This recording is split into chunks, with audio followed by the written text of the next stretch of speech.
Get comfortable with English in comfort. This is your English listening practice podcast to help you learn and improve naturally. If you want to sound more natural when you speak English, and you want your conversations to just flow easily, the secret isn't just about knowing lots of single words. It's about knowing those common phrases that native speakers use all the time, without even thinking about it. That's right. Phrases are ready-made expressions that make your English conversation sound smooth and authentic. You don't have to build every sentence from scratch. Once you learn these everyday phrases, you'll start hearing them everywhere, and you'll find yourself using them naturally in your speaking. By the way, I'm Emily. And I'm Liam. And this is English in Comfort, the place where you can learn English while you relax, lie down, or even while you sleep. No pressure, no stress, just real English to use for your daily conversation. Today, we're going to share a collection of everyday English phrases that you can immediately start using. We'll explain what each phrase means, give you clear examples of how to use it, and even try it out together. So get comfortable, grab your tea, and let's get started. Okay, let's start with a fun one. Spill the tea. Have you heard this phrase before? Spill the tea. We hear it all the time. If you think about it literally, it just sounds like a mess in the kitchen. Exactly. But this phrase doesn't mean dropping your drink. Spill the tea means to share gossip or tell a secret. It's a slang phrase and lots of people use it. Here's an example. Your friend says, "Did you hear what happened yesterday?" Spill the tea.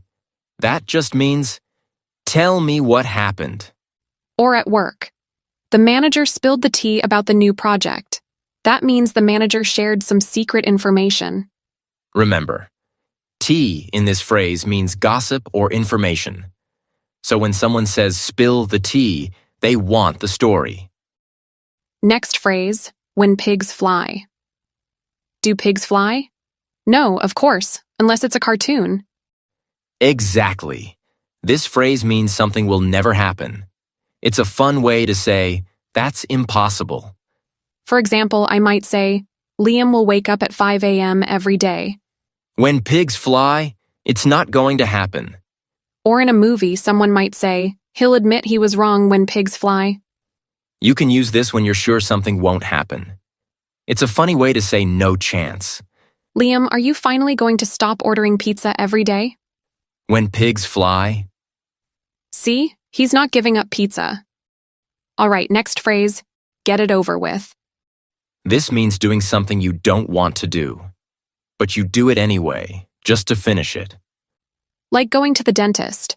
You might say, I didn't want to go, but I just got it over with. Or for work. I was nervous to give the presentation, so I decided to get it over with. It's about finishing something hard or uncomfortable so you can stop worrying. Let's try an example. Okay, did you clean your desk yet? Yeah, I didn't want to, but I just got it over with. Nice. Now I can relax. Next phrase. Let the cat out of the bag. It means you told a secret by mistake. So, if you were trying to keep something quiet, but you said too much, you let the cat out of the bag. For example, I told Mike about your surprise party. Oops, I let the cat out of the bag. Or at work. Don't let the cat out of the bag about the new project. That means don't tell anyone yet. Let's try a quick example. Hey, you told Sarah about my promotion, didn't you?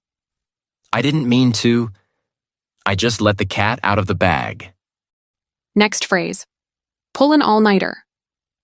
I'm sure a lot of students experienced this. Me as well.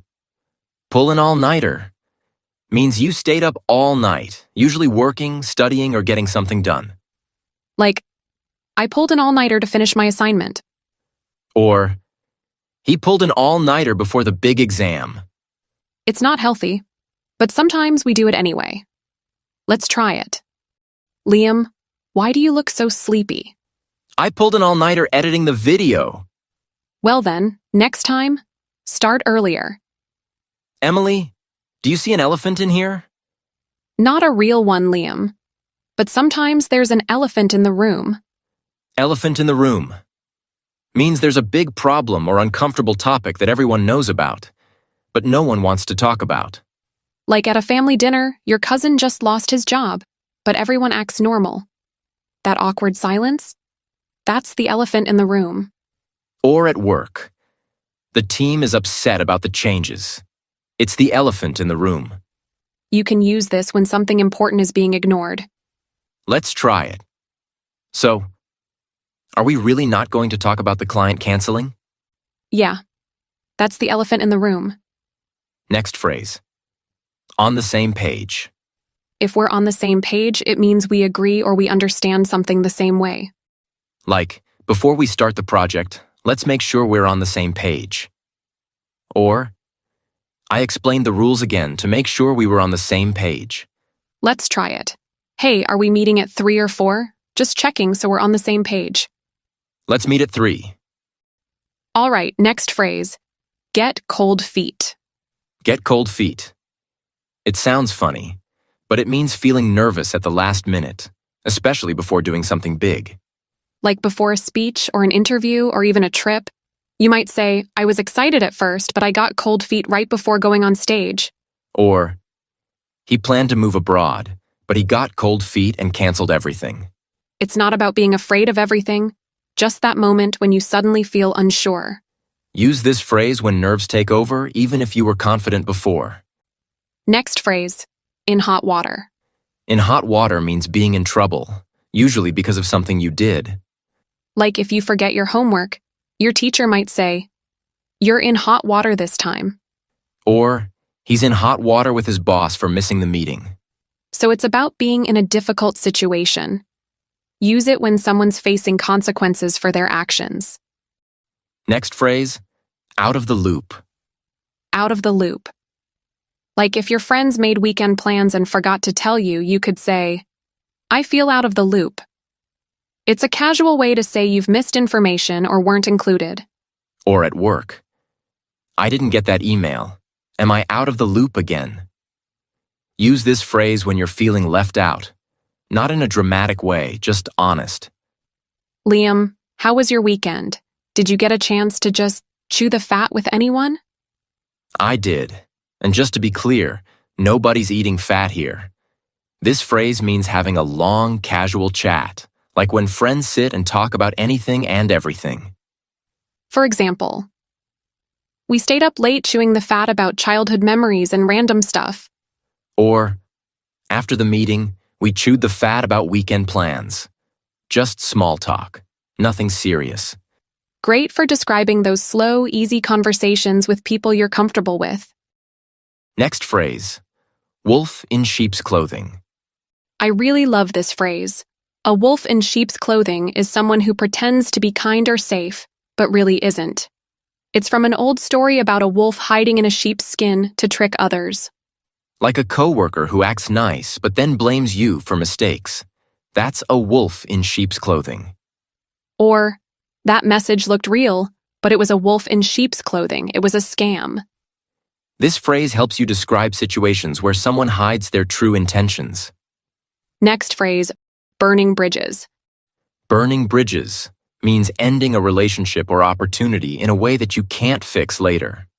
If you leave a job and shout at your boss, you've burned that bridge. You probably can't go back.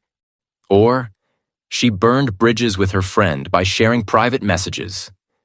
The trust is gone. It's used when someone acts without thinking and damages something important. Next up, rule of thumb. It means a simple guideline that works most of the time. It's a phrase for practical tips. It's great when you want to give helpful advice without sounding too strict. For example, a good rule of thumb is to save 10% of your income. Or, as a rule of thumb, I don't drink coffee after 4 p.m. It's not a strict rule, just advice that usually works. Okay, next phrase. Sharp as a tack. Sharp as a tack means very smart or quick to understand things. For example, my nephew is sharp as a tack. He finished the puzzle in minutes. Or, the new intern is sharp as a tack. She picks things up really fast. It's a friendly compliment.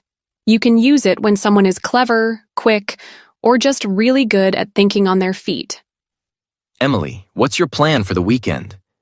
Not sure yet. I'll just play it by ear. This phrase, play it by ear, means to decide as you go. You don't make a strict plan. You wait and see what happens. For example, we don't have to plan everything for the trip. Let's play it by ear. Or in a meeting. The schedule changed, so we're playing it by ear today. Next, we have get your foot in the door. Get your foot in the door means getting a small chance that could lead to something bigger. Like applying for an internship just to get your foot in the door at your dream company. It's not the final goal, but it's a smart first step. It's like holding a door open with your foot. Once it's open, you can go further in. Hit the ground running. Hit the ground running means to start something quickly and confidently. For example, she hit the ground running on her first day and finished 3 tasks before lunch. Or when you move to a new city. We hit the ground running, exploring and meeting people on day 1. Next phrase is comforting. Light at the end of the tunnel. It means you can finally see things getting better after a hard time. Like working on a long, stressful project. When things improve, you see that light. Or recovering from illness. I've been sick for weeks, but now there's light at the end of the tunnel. It's often used to give people hope. Next phrase, mind your own business. It means don't get involved in things that aren't about you. It's a way to say, that's not your concern. For example, I asked about her fight with her best friend, and she said, mind your own business. Or at work. He always comments on what others are doing. He should really mind his own business. It just reminds people to respect others' space. Ever feel so tense you just need to blow off steam? Ugh, all the time.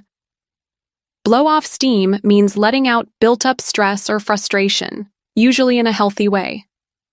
For example, after a long day, I blow off steam by going for a run.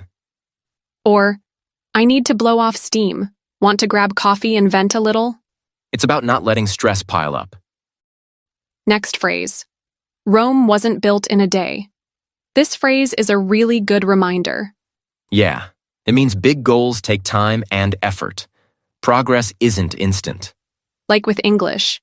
You won't be fluent overnight. Rome wasn't built in a day. Same with fitness or learning any skill. It takes patience. In short, Rome wasn't built in a day means progress takes time. Next we have, go down in flames. It means failing badly and publicly, especially after high hopes. It paints a strong picture. Failure that's loud and noticeable. For example, they launched their app with big dreams, and it went down in flames. Or, the team made the finals but totally went down in flames. Next up, we have walk on eggshells. Ever feel like one wrong move will upset someone?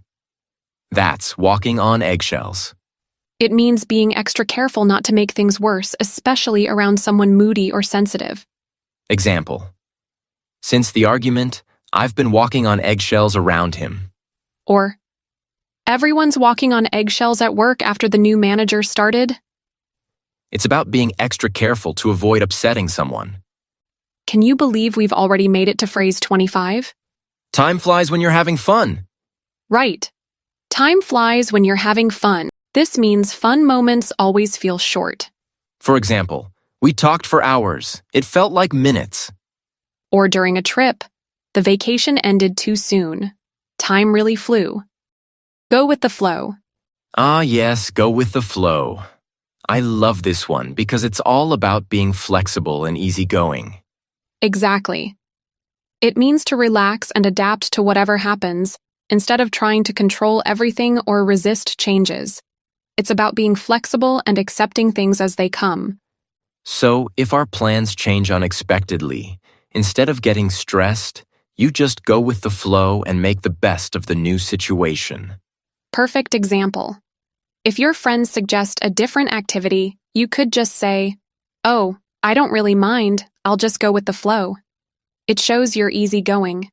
Or if you're out traveling and something unexpected happens, like a train delay, you might say, well, it's a bit of a delay, but we'll just go with the flow and enjoy the extra time. Let's try it together in a conversation. Hey, Emily, our plan got canceled. What do you want to do instead? Oh no, well, no worries, Liam. I'm pretty relaxed today, so I'll just go with the flow. What do you suggest? See how natural that sounds? Go with the flow. It's a great phrase to show you're easygoing. Let's move to our next phrase, which is a strong one for saying definitely not, or not at all. It's by no means. By no means is a very firm way to express strong disagreement or a strong denial.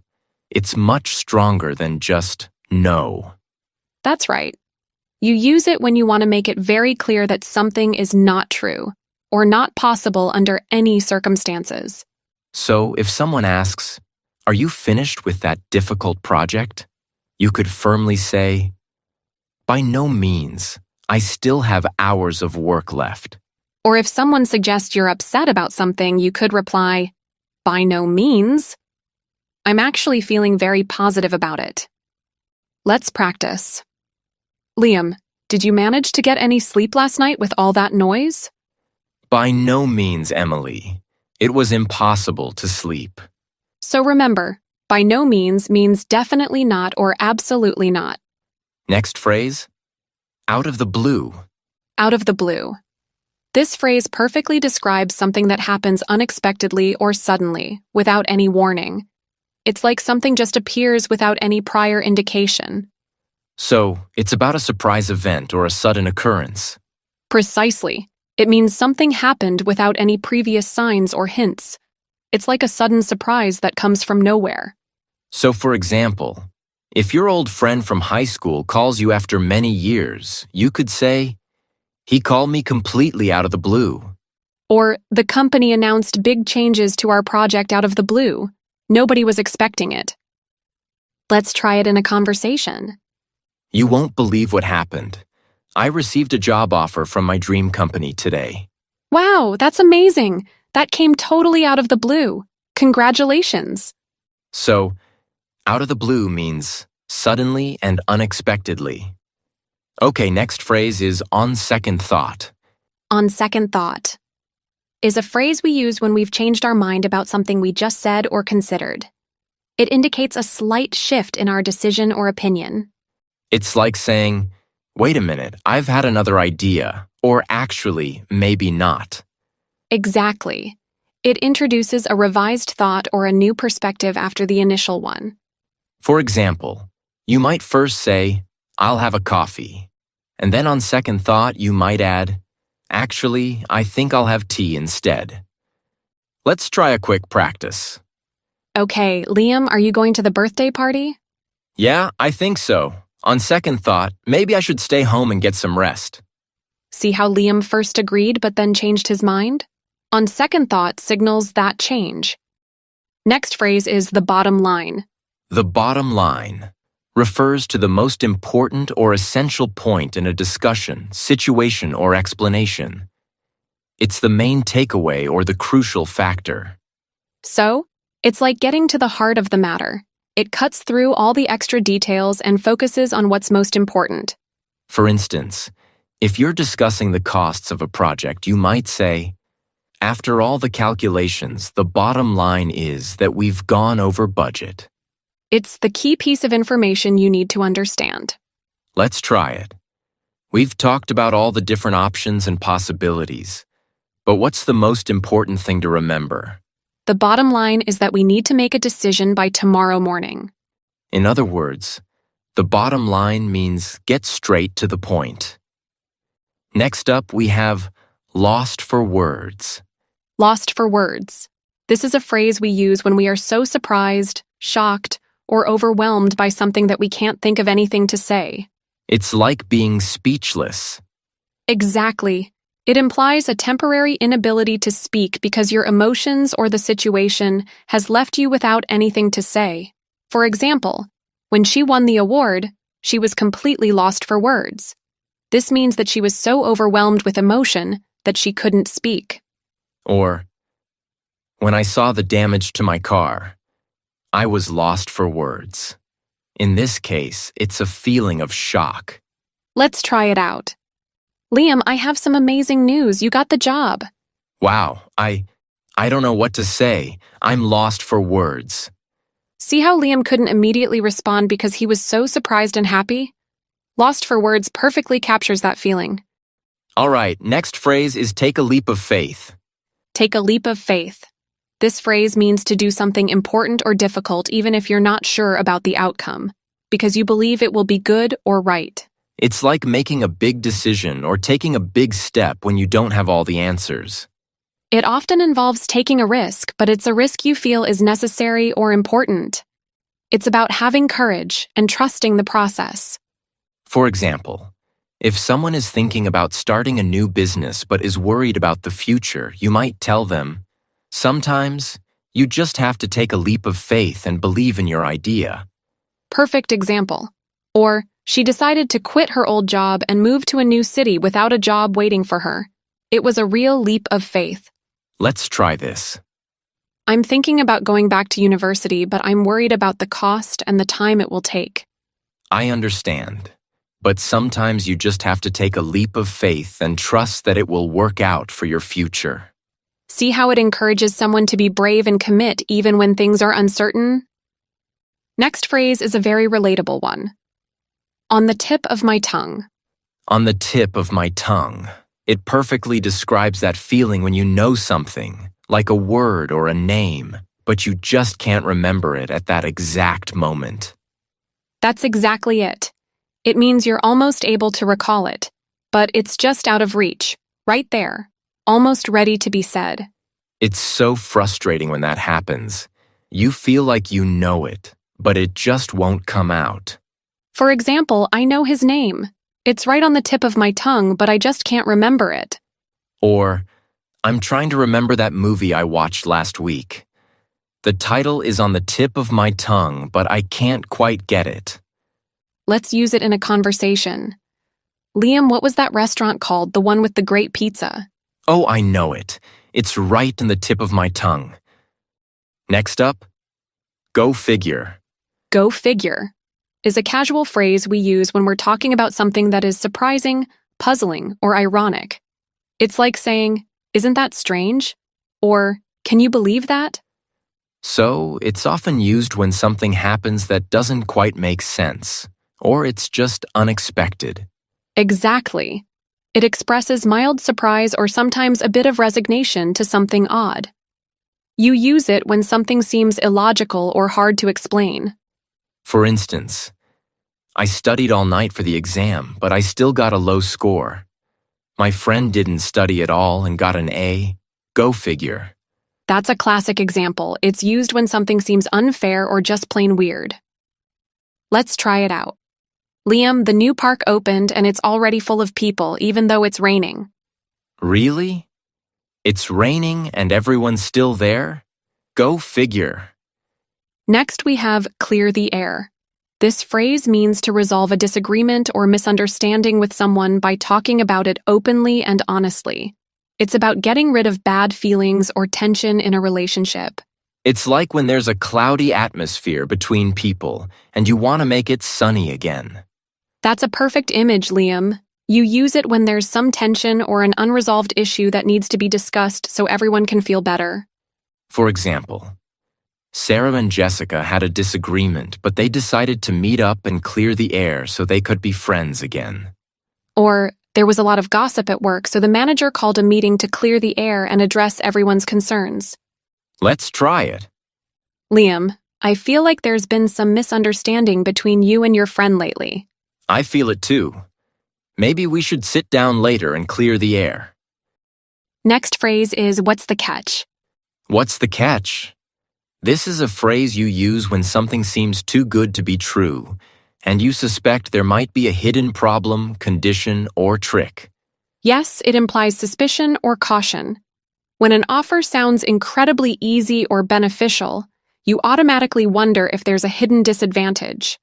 So, if someone offers you a free vacation, you might think, wow, this sounds amazing, but what's the catch? Exactly. You're looking for the hidden cost or the tricky part. Or if a new product promises incredible results with no effort, you might ask, what's the catch? It's about looking for the small print, the part that isn't immediately obvious. Let's use it in a conversation. Emily, I found a new English course online and it's completely free and it promises fluency in 1 month. That sounds amazing, Liam. But what's the catch? Is it really that simple? What's the catch? Is your way of saying, I'm a bit suspicious. Tell me the hidden truth. Next up, jump to conclusions. Jump to conclusions. This phrase means to make a decision or judgment about something quickly, without having all the facts or enough information. It's about assuming something is true too soon. So, it's like quickly deciding something without thinking it through properly or waiting for all the details. You use it when someone forms an opinion or makes a judgment too fast, often incorrectly, because they haven't considered everything. For example, don't jump to conclusions just because he didn't call you back. Maybe his phone battery died.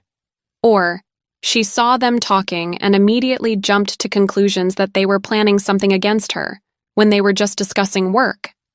It's a warning against making quick, uninformed judgments. Let's try it out. Liam, I saw Sarah packing a suitcase, so she must be leaving the company. Whoa, Emily, don't jump to conclusions. Maybe she's just going on a business trip or a short vacation. All right, next phrase. Get a load of this. Get a load of this. This is a casual phrase you use when you want to get someone's attention because you're about to share something surprising, interesting, or unbelievable. It's like saying, listen to this or check this out. So, you use it to introduce something noteworthy or unexpected that you're about to tell someone. Exactly. It's a way to prepare someone for a piece of news or information that might be a bit shocking or very amusing. For example, I was walking home today and get a load of this. A cat was riding on the back of a dog. That's a great example. Or, you won't believe what happened at work today. Get a load of this. They completely changed the meeting schedule at the last minute. It's a fun way to start a story or share something surprising. Let's practice it. Liam, you're not going to believe what I just read in the news. Oh? Get a load of this then. Tell me what happened. Next phrase. You live and learn. You live and learn is a phrase you say when you've made a mistake or experienced something new, and you've gained new knowledge or understanding from it. It acknowledges that mistakes are part of the learning process. Yes, it implies that you've learned a valuable lesson from an experience, often one that was unexpected or a bit difficult. So, it's about realizing something new after an experience, sometimes after doing something wrong. For instance, I tried to fix the computer myself, but I made it worse. Well, you live and learn. Or, I thought I knew everything about that topic, but after today's lesson, you live and learn. There's so much more to know. Let's use it in a conversation. I bought that new phone without reading any reviews, and it's terrible. Oh no, well, you live and learn, right? Next time you'll check the reviews first. Right. Next we have, it's not rocket science. It's not rocket science. This is a common phrase we use to say that something is not very difficult or complicated to understand or do. It means it's simpler than it might appear. It's a way of saying, this isn't as hard as it looks, or anyone can understand this. Right. You use it to emphasize that something is straightforward, even if someone is making it sound complex. For example, learning to ride a bicycle for the first time might seem tricky, but really, it's not rocket science once you get the hang of it. Or, following these simple instructions for cooking dinner. It's not rocket science. Anyone can do it. It's a reassuring phrase, telling someone not to overthink things. Let's try it out. Liam, I'm trying to figure out how to use this new coffee machine, but it looks so complicated. Don't worry, Emily. Just follow the steps. It's not rocket science once you read the instructions. Okay, let's head to our following phrase. Don't sweat it. Don't sweat it is a very casual and friendly phrase that means don't worry about it or don't get stressed about it. You use it to tell someone not to worry about something, especially if it's a small problem. Use it to tell someone to relax and not to overthink things that aren't a big deal. It's a reassuring phrase letting someone know that a situation isn't as serious as they might think, or that you're not bothered by something they've done. For example, if someone apologizes for being a few minutes late, you might say, "Oh, don't sweat it, you're perfectly on time." Or if you accidentally spill a little water, your friend might say, "Don't sweat it, it's just water, it'll dry."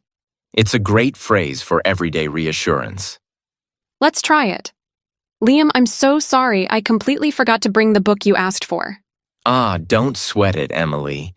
I can always get it later. No big deal at all. See how "don't sweat it" immediately eases the tension? Next phrase. Round the clock. Round the clock. This phrase means all day and all night, continuously, without stopping. It refers to something that happens 24 hours a day. Yes, it implies something that is happening without interruption, covering all hours of the day and night. So, if a hospital's emergency room is always open, you could say, "The hospital works round the clock." Exactly, or the construction crew worked round the clock to finish the building on time.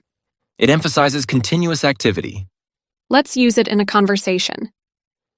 That new online store is so popular, I heard they're getting orders nonstop. Yes, they're working round the clock to fulfill all the orders, even at night. Right. Round the clock means continuously 24 hours a day. Next up, you can say that again. You can say that again. This is a very common and enthusiastic phrase we use to show strong agreement with what someone has just said. It means, "That's absolutely true," or "I completely agree with you." So, it's not actually asking someone to repeat themselves, but rather emphasizing that you agree very strongly. Precisely. You use it when you hear something that you feel is very accurate or a very good point. For example, if someone says, "It's really hot today," you could reply, "You can say that again. I'm melting." Or, learning English takes a lot of practice. You could respond, "You can say that again. It's all about consistency." It's a casual and lively way to show you're totally on board with what's been said. Let's try it out. Liam, this new coffee machine makes the best coffee ever. You can say that again, Emily. It's absolutely delicious. Next, get your act together. Get your act together is a phrase you use to tell someone or yourself to start behaving in a more organized, responsible, or effective way. It means to improve your behavior or situation. So it's like saying, stop being disorganized or lazy and start being serious and effective. Use it when someone is not performing well or is being messy or irresponsible, and they need to improve. It's often used as advice or a firm suggestion. For example, if you want to pass your exams, you really need to get your act together and start studying seriously. Or, the team lost several games in a row. They need to get their act together if they want to win the championship. It's a direct way to tell someone to sort things out. Let's try it in a conversation. Liam, I've been feeling so unproductive lately, just wasting time. I get that feeling sometimes, Emily. Maybe it's time to get your act together and make a daily schedule to follow. Let's move to our next phrase, to each their own. To each their own. This is a phrase we use to express that everyone has different tastes, preferences, or opinions, and we should respect those differences.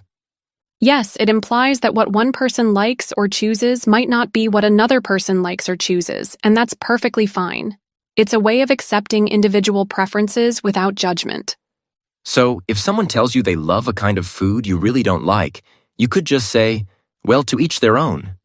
Exactly. It acknowledges that people are different and that's okay.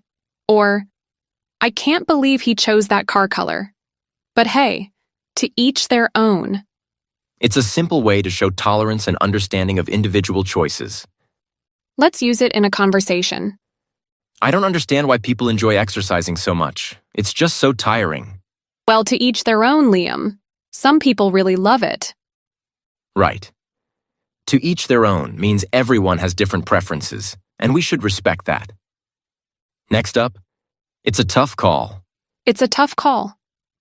This phrase means that a decision is difficult to make because both options or sides have strong arguments, or there are significant pros and cons for each. So, it's about a difficult choice where there's no clear, easy answer.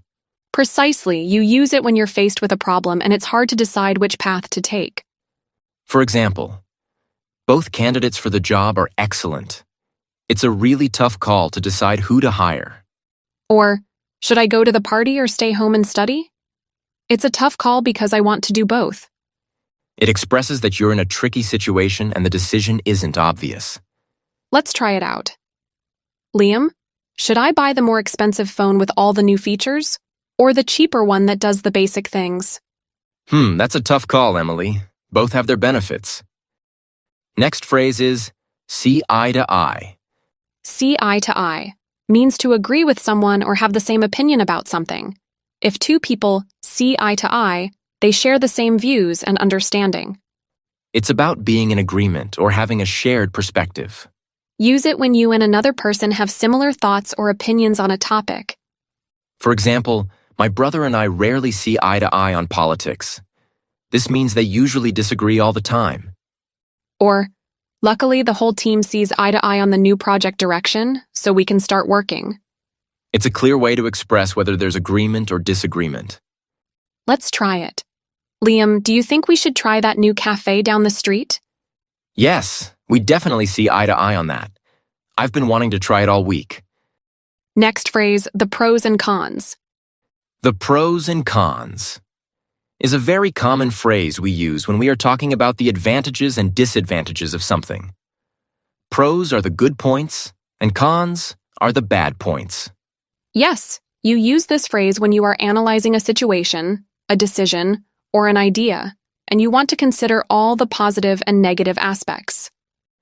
So, if you're thinking about buying a new car, you would weigh the pros and cons of each model before deciding. Exactly, or, before starting a business, it's important to consider all the pros and cons very carefully. It's a very practical phrase for decision-making and discussion. Let's use it in a conversation. Emily, I'm thinking about taking a long vacation next month. That sounds lovely. Have you thought about the pros and cons of taking it then, like busy travel times versus quiet beaches? Right. Next phrase. Long story short. Long story short is a super useful phrase we use when we want to summarize a long story or explanation very briefly, getting straight to the main point or the conclusion. So, it's like saying, to make a long story short, or in a nutshell. Use it when you've had a lot of details or events leading up to something, but you just want to share the main outcome or key information quickly. For example, I had a lot of trouble getting to the airport, but long story short, I made my flight just in time. Or, I spent hours trying to fix my computer, but long story short, I ended up having to buy a new one. It's a great way to save time and get to the point in a conversation. Let's try it out. Liam, what happened with that complicated meeting you had yesterday? Well, it was a really long discussion with many different opinions. But long story short, we finally reached an agreement. Okay, what do we have next? Call it even. Call it even means to agree that no one owes anything to the other person, usually after a small debt or favor. It's about balancing things out so that neither person has an advantage or disadvantage over the other. So, it's like saying no one owes anyone anything. Use it to settle a small balance. For example, if you bought coffee yesterday and I buy it today, we might say, let's call it even. Or, you helped me move furniture last week and I just helped you with your garden. Let's call it even. It's a friendly way to balance out small favors or debts. Let's try it. Liam, I owe you $5 from yesterday. Oh, don't worry about it, Emily. You bought me lunch last week. Let's just call it even. See how it easily resolves a small outstanding debt or favor? Next, we have don't get me wrong. Don't get me wrong is a very important phrase we use when we want to make sure someone doesn't misunderstand what we're saying. especially if our previous statement might sound negative or critical. Yes, it's a way to clarify your intention and prevent misinterpretation. You're saying, "This is what I mean. Please don't think I mean something else." So, if you say something that might sound bad, you follow it with "don't get me wrong" to explain your true, more positive or neutral meaning. For instance, I think his idea is a bit complicated. Don't get me wrong, it's a very creative idea, but maybe not practical for us. Here, you're clarifying you're not saying the idea is bad, just complicated. Or, I don't really like crowded places. Don't get me wrong, I love meeting new people, but I prefer smaller groups. It's a great phrase for being tactful and precise in your English communication. Let's use it in a conversation. Emily, I think that new movie was a bit slow. Don't get me wrong, Liam, I appreciate the acting, but I agree the story could have moved faster. See how "don't get me wrong" helps prevent the other person from thinking you totally dislike the movie? Next phrase, read you loud and clear. Read you loud and clear. This phrase means I understand you perfectly, or I've heard and understood your message very clearly. So, it's a strong way to confirm understanding. Use it when someone has explained something important, and you want to assure them you've got the message completely. For example, if your boss gives you very detailed instructions, you could say, "Okay, I read you loud and clear. I'll get it done." Or, my friend told me not to be late for the meeting, and I said, "Don't worry, I read you loud and clear." Let's try it out. Liam, remember, the deadline for the report is absolutely tomorrow. No extensions. Got it, Emily. I read you loud and clear. The report will be ready. Next phrase is make ends meet. Make ends meet. This phrase means to earn just enough money to cover your basic living expenses without going into debt. It's about having just enough to survive financially. So it implies a financial struggle, or at least a situation where money is tight. You use it when someone is talking about managing their finances carefully to cover rent, food, bills, and other necessities. For example, it's hard for many families to make ends meet with the rising cost of living. Or, after losing her job, she struggled to make ends meet until she found a new one. It's a common phrase in conversations about budgeting and financial challenges. Let's try it. Liam, how are you finding things since you started your new part-time job? It's okay, Emily, but it's still a bit tough to make ends meet every month. Now we have, you win some, you lose some. You win some, you lose some. This is a phrase we use to accept that life has both successes and failures, and you can't always win every time. It's about acknowledging that things don't always go your way. Yes, it's a way to express a philosophical or realistic view about life's ups and downs. It helps you accept setbacks without too much disappointment. So, if you try something new and it doesn't work out, you might just say, you win some, you lose some. It's a phrase for showing resilience and a healthy perspective. Or, I really wanted that promotion, but I didn't get it this time. Oh well, you win some, you lose some. Let's use it in a conversation. Emily, I spent hours preparing for that presentation, and it didn't go as well as I hoped. I know that feeling. But hey, you win some, you lose some. The important thing is you tried your best. Right. Now we're at our last phrase for today, which is keep me posted. Keep me posted is a very common and useful phrase that means keep me updated or inform me regularly about the situation or progress. It's about asking someone to continue sharing news or developments with you. You use it when you want to receive ongoing information about something. Use it when you're interested in the outcome of a situation and want to know what happens next. For example, I'm waiting to hear back about my job application. My friend told me to keep her posted on any news. Or, they're still discussing the new project. Our manager asked us to keep him posted on any decisions. It's a simple way to ask for updates. Let's try it out. Liam, are you still planning to organize that charity event next month? Yes, we're making progress. I'll keep you posted on the details as they come together. And that's it. That brings us to the end of our episode, Everyday English Phrases to Use in Conversation. We've explored so many useful common expressions today that can truly make your English conversation flow more naturally and confidently. So, which of these phrases was your favorite? Or do you have a new one you're excited to try out in your daily use? We'd absolutely love to hear from you. Share your thoughts in the comments below.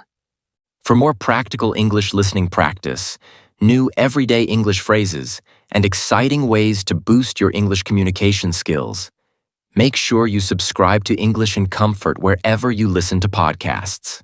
Thank you so much for letting us be a part of your learning journey. Keep practicing, keep improving, and take care, everyone.